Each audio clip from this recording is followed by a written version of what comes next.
2017년도 이제 정말 얼마 남지 않았습니다. 돌이켜보면 올해도 참 다사다난했는데요. 각종 사회 현상을 반영한 신조어, 유행어도 참 많이 쏟아졌죠. 네, 그렇습니다. 올해 마지막 생각연구소에서는 2017년 신조어와 유행어를 통해 올 한 해 한국 사회 심리에 대해서 짚어보는 시간을 가지겠습니다.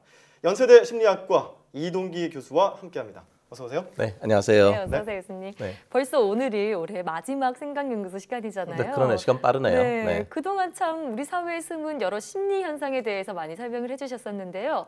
올 한 해 한국 사회의 심리 현상 좀 간단하게 총평을 내려주신다면요? 제 생각에 상당히 불안하고 긴장되는 것도 많았고요. 네. 북핵 위기 같은 것도 있었고요. 맞아요. 또 수능 전에 지진이 생겨서 수능이 연기되는 초유의 사태도 있었고요. 그런 일도 예. 있었죠. 상당히 긴장되는 것도 되게 많았고 그 사이에 뭔가 새롭게 변화하려는 성장통 또 뭔가 희망에 대한 기대 이런 것들이 뒤섞인 그런 한 해가 아니었나 싶습니다. 네, 뭐 매년 그렇지만 올해도 어김없이 신조어들이 많이 등장을 했단 말이죠. 이 신조어를 통해서 이 한국 사회 심리 상태를 한번 확인을 해볼 텐데요. 네. 자, 어떤 신조어가 있었는지 화면으로 먼저 만나보시죠. 네, 이게 무슨 그림일까요? 혼술, 혼밥, 혼족이 바로 신조어가 되겠습니다. 네. 자, 혼족하니까 저는 이 노래가 떠오릅니다. 무슨 노래요? 나 혼자, 밥을 먹고 나 혼자. 노래하고. 이 정도면 거의 네. 뭐 찰떡궁합이네요. 호흡이 척도로 맞는데요. 자, 올해 신조어 혼족이 나왔습니다. 네, 어떻게 보시나요? 이게 그 혼족, 뭐 혼밥, 혼여도 있더라고요. 혼자 여행 가는 거. 예. 예, 혼자가 붙어서 되게 많은데요. 사실 이게 그 혼족 문화 이런 것들이 앞으로도 상당히 많이 계속될 것 같은 느낌이에요. 네. 저희가 1인 가구도 많이 증가하고 있고요. 또 실제로 나홀로족 또 증가하는 추세에 있거든요. 지금은 이제 1인 가구를 위한 그런 그 마케팅이나 뭐 그런 그 물품들도 많이 나왔어요. 그래서 싱글 슈머 일종의 소비자죠. 네. 또 일코노미란 말도 있습니다. 일코노미. 그건 뭔가요? 보통 이코노미라고 하는데 네. 한 사람이 사용하는 경제를 말해서 일코노미란 말도 있습니다. 예. 사실 이게 옛날에는 집단주의 문화에서는 사실 이게 좀 이상하게 들릴 수도 있잖아요. 혼자 밥 먹고 혼자 술 마신다. 예. 또 어떤 분들은 혼자 고기 드시는 분들도 계시던데요. 예, 근데 사실 요즘은 혼자 생활하는 게 그렇게 불편하지가 않아요. 예. 어디든 가면은 혼자 식사할 수 있는 공간도 많이 마련돼 있고요. 일종의 젊은 세대들의 하나의 트렌드가 아닐까 이런 생각이 듭니다. 네, 이렇게 네. 또 나홀로족 문화 이 트렌드에 대해 살펴봤고요. 예. 또 어떤 신조어가 있었는지 화면으로 살펴보시죠. 급식체, 급여체 이렇게 나뉘어져 있네요. 이 급식체가 학교 급식을 먹는 학생들의 은어다 이렇게 해서 급식체라고 불리고 또 직장인들, 30, 40대 직장인들이 쓰는 언어 해서 급여체 이렇게 나뉘는데요. 그 예시가 좀 준비되어 있죠. 예시를 한번 볼까요? 급식체, 뭐뭐 하는 부분, 동의, 보감. 네, 레알, 초성이라는 것도 있었고요. 네. 급여체는요, 좀 딱딱해요. 어레인지 하겠습니다. 시정하겠습니다. 군대 용어 같아요. 네, 넷병이라고도 불렀죠. 예. 네, 이렇게 또 학생들, 10대들과 20, 30대, 40대까지 포함하는 이런 직장인들이 쓰는 용어들 어떻게 보면 이 간격이 상당해서 이를 세대 차이라고 부를 수도 있을 것 같은데요. 제 생각에 저도 잘 급식체 잘 이해가 안 돼요. 네. 아까 두 분은 상당히 자연스럽게 말씀하시던데요. 연습 좀 했어요, 저희. 그러신가요? 네.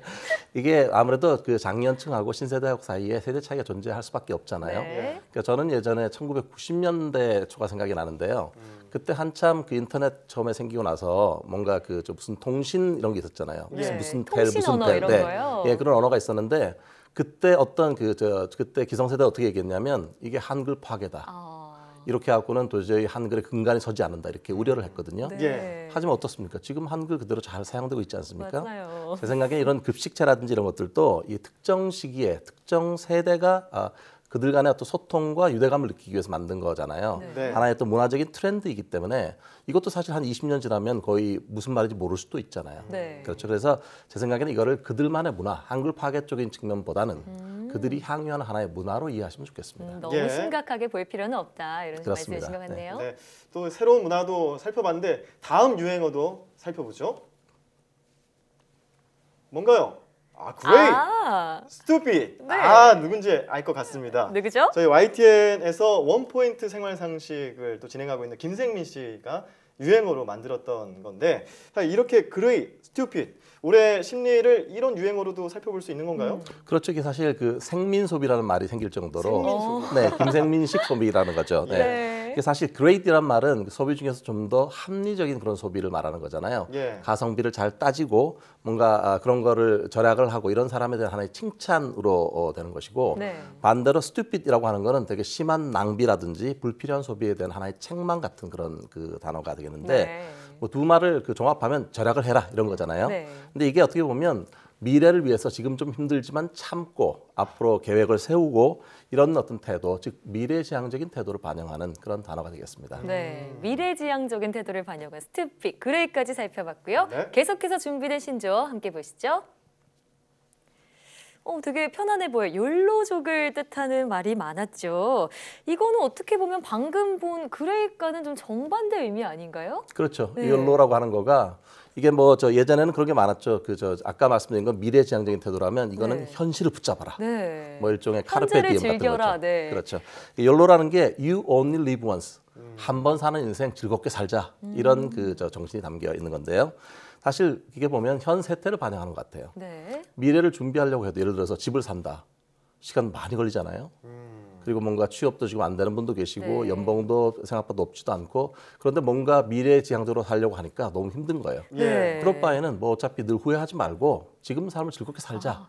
그래서 그런 거죠. 왜 저희가 한번 소개했었던 홧김 비용이나 네네. 이 탕진하는 게 재밌다 이런 뜻의 탕진잼 이런 것들도 욜로랑 좀 관련이 있는 용어로 소개를 했었잖아요. 그렇습니다. 기억력이 되게 좋으신데요. 네. 근데 이게 그 욜로라고 하는 것이 좀 더 건설적으로 이게 되려면 지나친 낭비나 그렇게 되지 않으려면 네. 이게 자기의 성장을 위해서 뭔가 투자하는 게 있어야 될 것 같아요. 그렇지 않고 뭔가 다른 사람의 눈을 맞추기 위해서 뭔가 자기는 별로 돈이 없는데 비싼 걸 산다든지 네. 이런 것들은 사실 욜로의 기본적인 정신하고는 조금 구별되는 그런 일종의 낭비라고 할 수 있거든요. 네. 이 두 개를 구분하는 게 중요할 것 같습니다. 네. 성장을 위한 소비다. 이 욜로까지 살펴봤고요. 이 방금도 언급했지만요. 그레이스는 좀 절약적인 정신 이런 걸 강조한 것이라면 욜로는 나를 위한 투자. 어떻게 보면 좀 정반대 의미라고 볼 수도 있을 것 같은데요. 그러네요. 이게 한 사회에서 다 유행어가 됐다는 말이죠. 예. 이 부분이 좀 신기하기도 해요. 네, 표면적으로 보면 지금 말씀하신 게 맞아요. 하나는 되게 미래지향적이고 네. 하나는 현재를 즐기라는 것이고 이 두 개가 어떻게 공존할까? 근데 사실 어떻게 보면 이 두 개가 단일한 한 차원의 양쪽 극단 같아요. 그러니까 우리가 이쪽의 양쪽의 어떤 진자의 추처럼 왼쪽에서 오른쪽으로 왔다 갔다 하고 있는 게 아닐까 싶어요. 네. 예를 들어서 미래지향적으로 살고 있으면 뭔가 계획하고 뭐 열심히 해요. 근데 예상만큼 돈이 잘 모이지도 않아요. 어떻게 됩니까? 이렇게 해갖고 언제 뭐 집을 사나 이렇게 되면 맞아요. 어떻습니까? 그러면 현재를 좀 즐겨야지 이렇게 되죠. 예. 현재를 즐겨서 뭔가 소비를 하고 탕진잼 이런 걸 즐기다 보면 어떻게 됩니까? 돈이 너무 없어져요. 그럼 네. 절약해야 되잖아요. 그럼 다시 또 뭐 great, 이 stupid 이런 쪽으로 다시 돌아와야 되는 네. 거죠. 일종의 그 똑같은 차원의 양쪽을 우리가 왔다 갔다 한다는 얘기는 우리 현실 자체가 그렇게 확실하지가 않고요. 또 하나는 이게 좀 뭔가 어떻게 보면 불안한 그런 삶이 많아서 그런 것 같아요. 네. 그래서 너무 다양한 가치가 존재하니까 도대체 어디를 보고 살아가야 되는지도 쉽지가 않고요. 예. 제 생각에는 지금 우리한테 중요한 건 그럼 내가 정말 지금 필요한 건 뭘까? 정말 이게 나한테 필요한 물품인가? 이렇게 한 번 더 생각해 보는 그런 태도가 아닐까 그런 생각이 듭니다. 예. 그렇네요. 뭐 욜로 하려다 골로 간다 이런 말 누가 했다고 하는데요. 사실 서두에 그 올해는 불안, 긴장, 변화에 대한 갈망으로 심리를 진단해 주셨는데 마지막에는 지금 다양성 시대에서 행복한 삶이란 무엇인가 물음으로 마무리를 해주셨습니다. 네. 자, 그래도 어찌됐든 내년에는 이런 불안 요소들의 극복으로 행복해지는 한 해가 되길 희망해 봅니다. 지금까지 생각연구소 연세대학교 심리학과 이동기 교수와 함께했습니다. 오늘 말씀 고맙습니다. 네, 고맙습니다. 고맙습니다.